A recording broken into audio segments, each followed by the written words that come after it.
Happy New Year, everyone! I hope all of you had a safe and amazing holiday season. The gravy train of new films being released never stops, though. So today I'm reviewing We Bury the Dead, directed by Zak Hilditch. It is a post-apocalyptic zombie film where a military experiment went horribly wrong in Tasmania, and the dead begin to rise and hunt people. Meanwhile, a woman named Ava, played by Daisy Ridley, is on a search for her missing husband and is forced to head to the contaminated zone. Along the way, she meets a man named Clay, who, for his own reasons, decides to help Ava out in finding her husband. Zombie movies can be used as a great platform for excellent storytelling if handled by the right group of people. Of course, we get so many terrible and dumb zombie films that it doesn't happen that often, but this one has a unique premise to what is rather familiar material. What separates this one from the others is that it isn't really about the guts, gore, and smashing of zombies, though it does have all that stuff a little bit.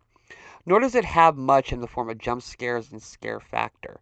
The movie is more about the mood and the world building over everything else. This can be both a good thing and a bad thing, depending on what kind of zombie movie you are looking for. We Bury the Dead is more about taking a slow pace and developing its characters and world much more than zombie attacks. I think there's only maybe two sequences where a zombie is on the attack toward our main characters. There is a scene in a building where a zombie is in the room with them and they flash a light at it, but it just sits there doing this weird movement with its jaw and teeth. They look really cool, don't get me wrong, but they don't feel as threatening as, say, the zombies in 28 Years Later did. The things I need to praise the most in this film are the cinematography and the performance of Daisy Ridley. The way this film is shot is very haunting and does a good job of conveying a drab feeling and aura to it. If you saw films like The Long Walk last year, with how great its world set the mood, then you should get the idea of how this film is shot, and I mean that as a compliment. The other thing I have to praise is Daisy Ridley. She gives a very understated performance. I think she has gotten way too much hate on the internet in the last decade, and while I am in no way a fan of the Star Wars sequel trilogy, I never thought it was her fault. I even sort of enjoyed her last film, Cleaner, despite how hokey it was. What I'm saying is that I think she's a pretty good actress, and she does a good job here as a physical therapist who's clearly out of her league in many ways, but just wants to find her husband. She does kick some ass in the movie, but not in ways that seem forced. It felt authentic to the character she is portraying and how people would likely react in the moment when they are being chased by these things that just want to eat her face. Her character is underwritten a tad, but for what is there, it is a fine job of acting. We do get some flashbacks in the film that explore the relationship she has with her husband, and it works both as a positive and a negative for me. It's a positive because it fleshes out her character and adds to the tension she is likely feeling in the present time. But it is a negative as well because it doesn't really have any full follow through and it isn't important to the arc that Ridley's character goes through all that much.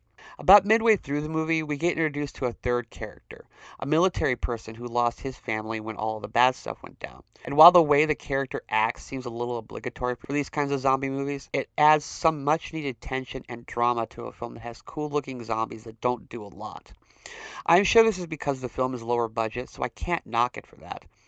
This middle section of the film with this guy is easily my favorite stuff in the film, and the culmination of his story, along with Daisy Ridley's, is the best stuff for me in the film. The zombies don't really make that much noise. They grind their teeth and move their jaws in uncomfortable ways quite a lot. They look very menacing, with nice makeup effects and lighting every time they are around, or in just rooms. It's just a tad disappointing for me that they are not around as much as they probably should be for a film like this. Overall, this is an early January release, so it isn't going to blow anyone's socks off, but it has great cinematography, sincere writing for the characters, nice acting by Daisy Ridley, and a mood that sucked me in. So despite the fact that it doesn't have the proper levels of escalating tension with the zombies, I think it's worth people's time. I say check it out for a matinee and definitely for a stream. It's a film that is a pretty decent start to the new year of 2026. I give We Bury the Dead a marginal 3 stars out of 4. It has great atmosphere and a likable protagonist. It also has an awesome theatrical poster. Now, I'm likely not going to remember it come springtime or so, but I enjoyed it in the moment, and sometimes that's all you want from a film like this. And that is my review. Thank you so much for watching. If you like this, please like and subscribe. Here's links to my other videos. Follow me on social media if you like. And until next time, I am Ghost.